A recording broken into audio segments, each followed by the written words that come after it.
ನಮಸ್ಕಾರ, ನನ್ನ ಹೆಸರು ರಾಮಕೃಷ್ಣಯ್ಯ. ನಂದು ಮೂಲತಃ ಮಾಗಡಿ. ನಾವು ಅತಿ ಶ್ರೀಮಂತರೇನಲ್ಲ, ಕಡು ಬಡವರು, ದಿನ ಕೂಲಿಯವರು ಅಂತಲೂ ಹೇಳ್ಬೋದು.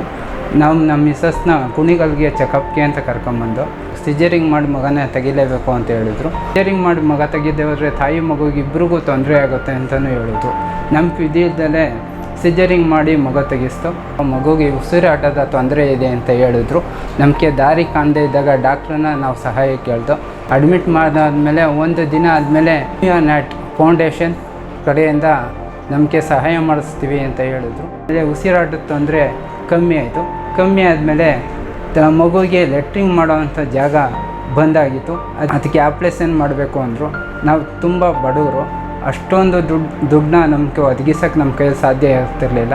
ನಾವು ಅತಿಥಿ ಹಾಸ್ಪಿಟ್ಲ್ ಅವ್ರನ್ನ ಸಹಾಯ ಕೇಳಿದ್ದಕ್ಕೆ ಬಸವರಾಜ್ ಸರ್ನ ನಮಗೆ ಹಣ ಸಹಾಯ ಮತ್ತು ಎಲ್ಲ ಮೆಡಿಷನ್ ಸಹಾಯ ಮಾಡಿದಂಥ ಬಸವರಾಜ ಸರ್ ಅವರಿಗೆ ತುಂಬ ಹೃದಯದ ಧನ್ಯವಾದಗಳನ್ನ ಸಲ್ಲಿಸ್ತಾ ಇದ್ದೀವಿ.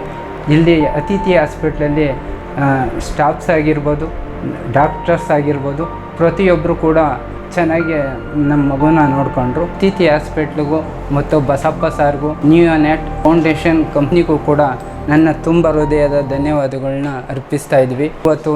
ಇವತ್ತು ನಮ್ಮ ಮಗು ಡಿಸ್ಚಾರ್ಜ್ ಆಯ್ತೈತೆ. ನಮ್ಮ ಮಗು ಮತ್ತು ನನ್ನ ಹೆಂಡತಿ ಇಬ್ಬರೂ ಚೆನ್ನಾಗಿದ್ದಾರೆ. ಅತಿಥಿ ಹಾಸ್ಪಿಟ್ಲಲ್ಲಿ ಎಲ್ಲ ಸೌಲಭ್ಯಗಳು ತುಂಬ ಚೆನ್ನಾಗಿದೆ. ನಮ್ಮಂಥ ಬಡವ್ರನ್ನ ಕೂಡ ಇಷ್ಟೊಂದು ಚೆನ್ನಾಗಿ ನೋಡ್ಕೊತಾವ್ರೆ. ಅವ್ರಿಗೂ ಕೂಡ ನನ್ನ ತುಂಬ ಹೃದಯದ ಧನ್ಯವಾದಗಳು.